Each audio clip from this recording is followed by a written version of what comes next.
So we're here at a bit of an abandoned quarry on a bit of a outing with some fellow rockhounds, standing kind of on a what's called a muck pile, because I've always called these tailings piles, but you know, the trip leader was very adamant that tailings piles are something different, which I mean he's right. Just never knew what to call these discarded rock piles before. But there's more over there, so we'll start probing around. I think this area is kind of the big thing that you're here for is Peristerite, so hopefully I find some nice Peristerite. Some of these piles are larger rock, and then you'll get sections where there's smaller stuff. Now, where this quarry is the old Perth Quarry, for those who are interested. And actually, Perth is where perthite gets its name, because that's where it was first discovered, and I got a chunk of it right here. Now, there's also, of course, your Peristerite. Here, I've got a silvery piece. I wish it was a little bit more sunny, because this has got some nice silver to it. And I've got a couple other pieces in here. This guy's got blue. Hopefully you can see that blue. It's not sunny enough, but there's kind of a blue silvery sheen to that. But you can see there's lots of feldspar to pick through and try and see if you can find anything interesting. So I'll get back to you guys if I find anything. And my plan is just to kind of muck around with my rock hammer, scrape some stuff out of the way, see if I see the blue. That's the one nice thing about this rain. Everything's nice and wet, so the at least you don't have to worry about getting your stuff wet to see if there's any blue on it. But I'll get back to you guys. So I've got some more pieces. You can see the blue. Hopefully that one will polish up nicely. This middle piece has got some, it's tiny, but it's got some great blues, and it's a nice clear piece, so even just polishing that face will make it a nice little, this one's like grayer feldspar, but then there's a blue shine intermixed with it, so I'm sure that'll look interesting once it's polished up. But it's starting to actually rain heavily, so I'm just going to put my phone away. Moses just flipped out this this bit of rock with a bunch of, it looks like amphibole, maybe some feldspar. It's a nice example. Most of the stuff here is worn, like very worn out and in the rock, so yeah. This is probably the most crystallized we'll see in this spot, but I thought I'd show you guys quickly. It's a cool little example. We're trying to, so there's this bit of Peristerite in here that we've been bashing away at, and there's some, the big stuff that you're trying to go after with the Peristerite is the stuff, the fish scaled Peristerite, and there's a bit of it exposed here, so we're trying to pry this rock off. So Moses has been clearing out a bunch of the rock over here so that we can get at that and bust that out.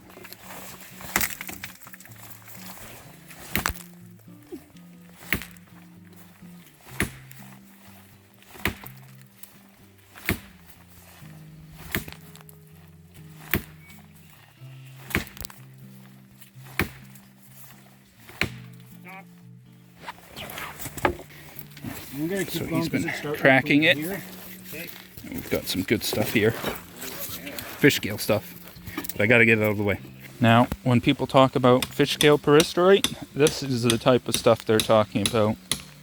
Kinda, it'll look even better polished up, so I'll have to, if I get a couple pieces, I'll try and polish it up and show you guys. So, I don't know when I'll be posting this video. It probably won't be anytime soon after the trip actually happened, but you'll get to see that. And if not, I'll throw up some pictures of fish scale, because it's a cool, unique material. And I'm very happy that we've gotten the experience finding this stuff. So the boulder got busted up, and this is the type of material you're looking for. Hopefully you can see those blue flashes in there. That's the fish scale Peristerite that you're looking for. Yeah, this one's got a good vein. Yeah, cool stuff for sure.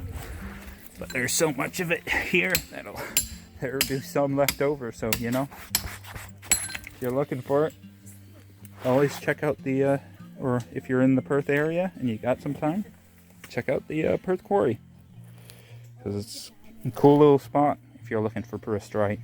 Here we have an assortment of material from the Perth Quarry. This trip was led by a buddy of mine from a local Facebook group I'm part of, a Ontario Rockhounding Facebook group. It's called Nerds Ontario, if anybody's wondering. If you're a local Ontario person, you're more than welcome to join. It's a very welcoming group, and people in the group like to organize trips, and this was a trip that was organized by my rockhounding buddy. And at this quarry, it's a feldspar quarry, so the main thing to collect there was, of course, feldspar, and more specifically, Peristerite. It was a bit of a wet day, but it was still a lot of fun, and I got to meet a bunch of fellow rockhounds and collect a bunch of cool material. I learned a lot, and everybody was just so nice and helpful, and I really enjoyed the trip. So I want to thank the organizer, Moses, for putting it together, and everybody else for the help and just the friendliness. It was a lot of fun. So without further ado, I thought I'd show you some of the pieces I brought back, and I'll have to wet most of them down.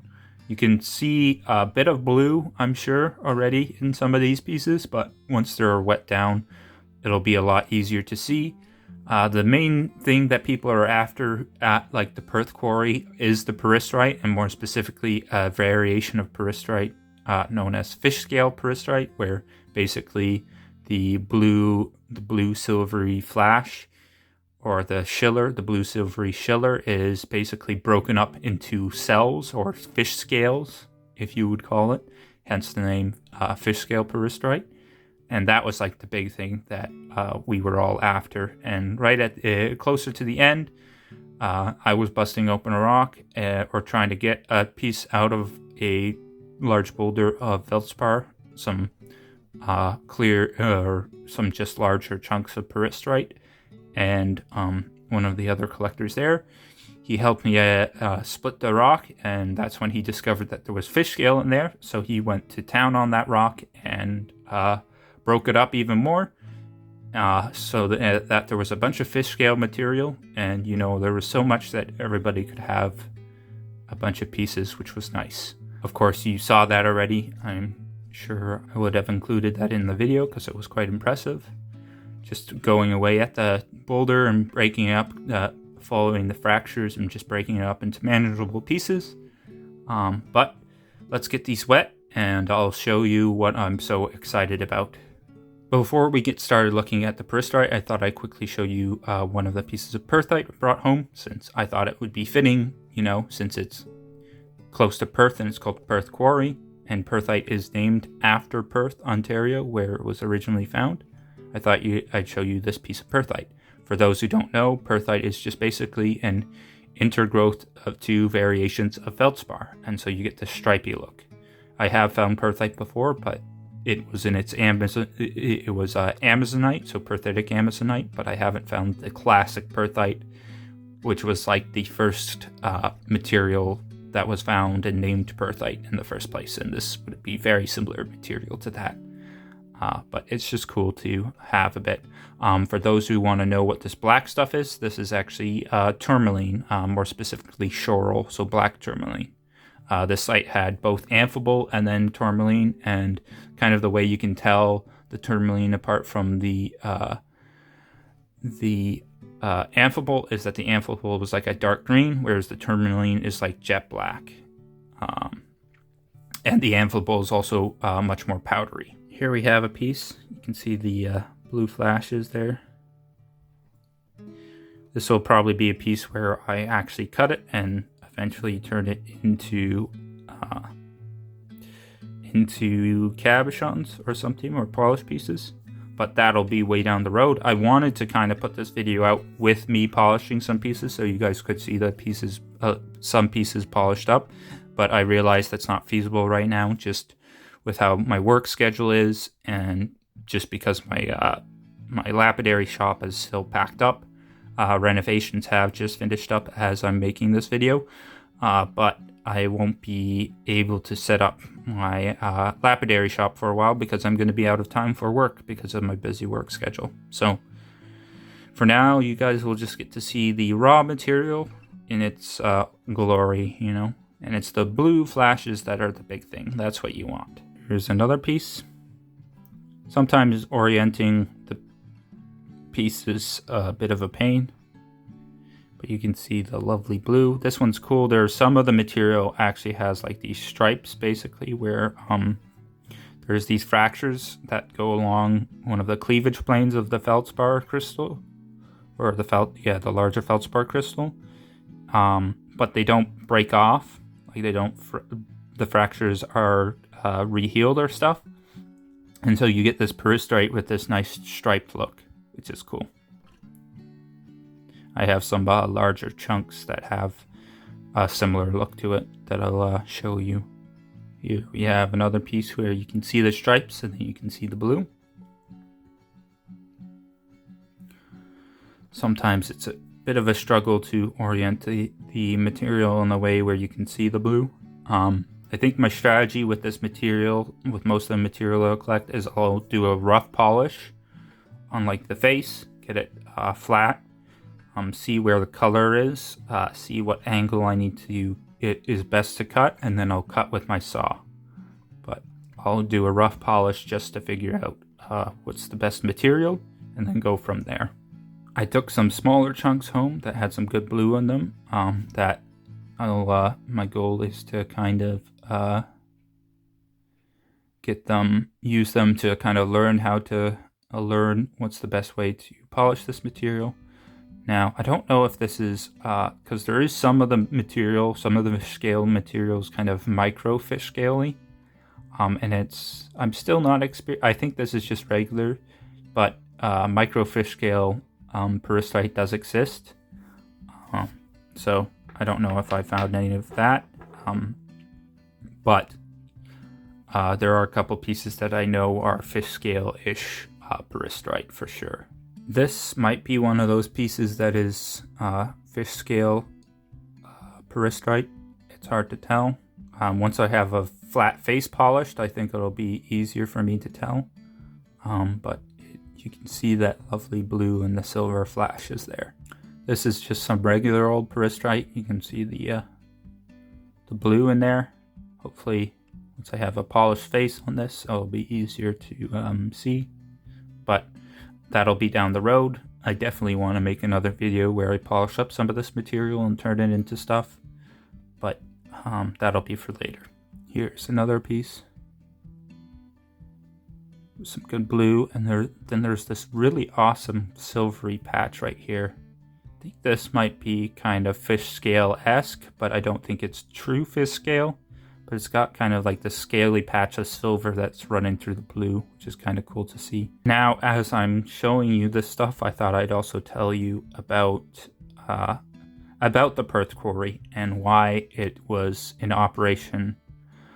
So from what I understand from Moses, who led the trip, he said that the Perth Quarry, they used the feldspar in ceramics and in toothpaste. That was the main reason they had the quarry, because they were basically quarrying the feldspar for industrial purposes to help make ceramics, or help in the ceramic making process, and actually to use in toothpaste. Because it turns out feldspar is softer than our teeth, so it works, or the enamel on our teeth, so it works well as an abrasive that doesn't scratch our teeth, but does get rid of plaque. Now this it's a piece that's kind of small fish scale, because there are patches, but it's probably not. I don't know. Moses, if you're watching this video, I would appreciate your opinion on the material that I'm showing, and whether it's fish scale or just regular old peristerite. It's hard to tell. Hopefully once I get this stuff polished up, it'll be easier to tell. Now this piece, I'm not 100% sure, but I'm 90% sure is fish scale. It looks like some of the fish scale I've seen out there, where it's got different patches like the silver and blue patches, and then there's basically celled in areas where there's spots where there's no peristerite, and then there's spots where there is peristerite. But it's just hard to tell. This side has a bit of it too. Who knows? I'll probably be able to see better once I polish it and figure that out there. This piece is probably too small to do anything realistically, and it's got a fracture in it, so I'll polish up both faces and keep as kind of like a display specimen, because I do like my display specimens as well, though I want to get into more cabochon work. Here's just another one with like regular blue. There we go. It's hard to orient these sometimes. Like, you need to find the right orientation. And I've noticed that when I've been polishing peristerite as well. I'm sure there are struggles trying to turn this material into cabochons because of that issue with orientation. So this doesn't look like much right now, but this is the material that we were the most excited about when it was discovered on our collecting trip. It's basically a bunch of smaller peristerite crystals grown in with some regular feldspar and what looks like some quartz and maybe some amphibole and hematite inclusions and maybe some tourmaline as well. But you can see there are peristerite crystals in there. And right now it doesn't look like much, but from what I've been told, this looks very promising to be like fish scale materials, because once you polish it, you'll have like these individual crystals with that shine in, and you'll have the non-peristerite crystals, and that's kind of the fish scale material that you are looking for, where there are the individual feldspar crystal sections, the peristerite sections that form up the scales or the individual cells of the material. This piece shows a lot of promise. You can see this whole area, and there's a bunch of other spots where there's lots of blue in it. So I'm hoping that once this material is polished up, those areas will, look really, really good. But it's hard to tell when it's all raw material and it's not polished up. But I'm really looking forward to see what other people do with this material, because there were a bunch of people who collected. And I know Moses for sure will post some material. He's big in lapidary. So I'm looking forward to what he does, because he is quite skilled. And he's made some very beautiful stuff with similar material. So I'm looking forward to it. But I was quite excited with this trip. I found a lot of material. I was also given a lot of material because people are so kind, and I just really enjoyed the trip and had a lot of fun.